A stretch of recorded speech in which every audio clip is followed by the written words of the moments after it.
Something in approaching this movie that I wanted to do was to increase the cinematic scale over what I had done before. And that wasn't just about widescreen shots of landscapes, it was actually just about the reach of the story.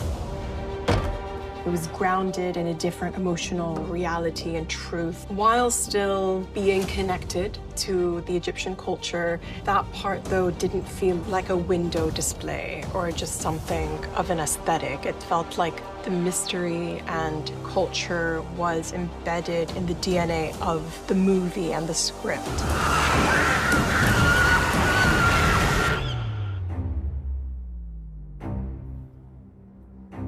What's a Nazmaranian? It's not an it's a the.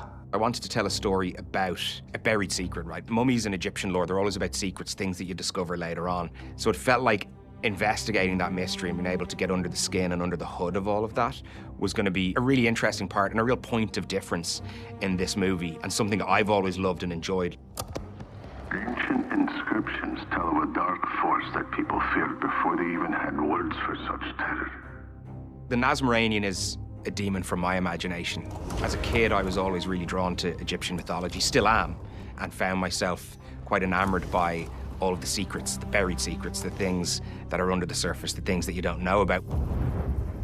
I liked the fact that that being the thing we all understand when we think of this world, you know, when we think of this secret hidden world under the ground. It's been there for thousands of years. And my brain automatically goes, well, what about the things we don't know about? What about the darker corners of that same world? Is there something there? And that led me to thinking about darker, more sinister forces, different purposes for mummification that maybe we didn't know about. And then that led to the creation of the really evil entity in the story, the Nazmaranian. The Nazmaranian, it means destroyer of families. So that's what it's doing, is trying to destroy the family from the inside out. Don't worry, Grandma. It's fun to be dead.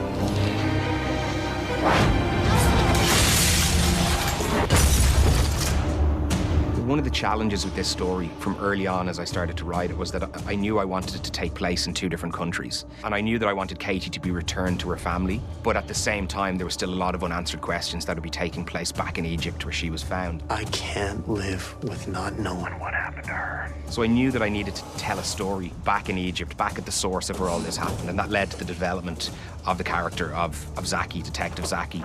I also really wanted to have a character in the story that felt extremely authentic, from her place, from her world. Zeki is going through with the investigation, driving out into the middle of nowhere, meeting the perpetrator behind Katie's kidnapping and confronting that. And it's a very interesting journey that she goes on in the background before coming kind of roaring into the foreground alongside Charlie and the family in pursuit of correcting the wrong and evil deeds that were done to Katie.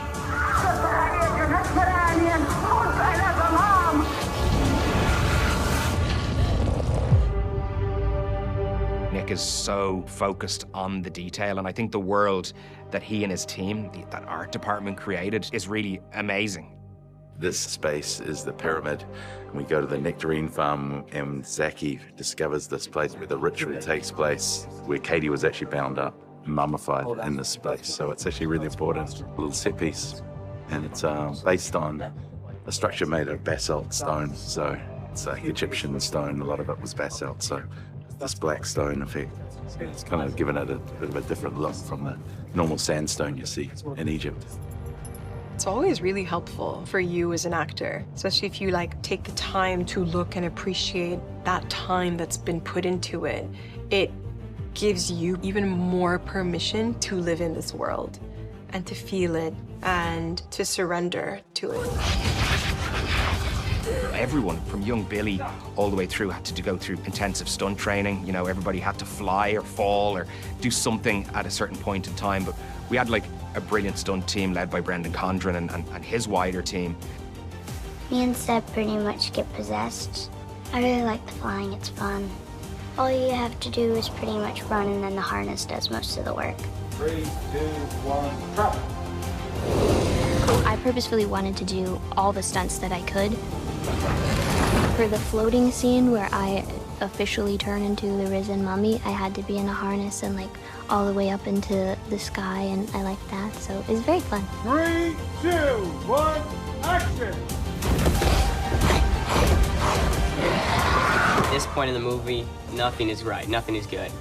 It's been a lot to film this part. You know, I've seen the parts with Jack and May and their fight stuff while me and Laia are fighting. It's a lot that's going on, but it all ties together really nice. There's a lot of tension around a stunt, you know, they're time consuming, but everybody did an incredible job ensuring authenticity. But again, the team I had around me and the detail-focused people that surrounded me really helped support that. I'm sorry.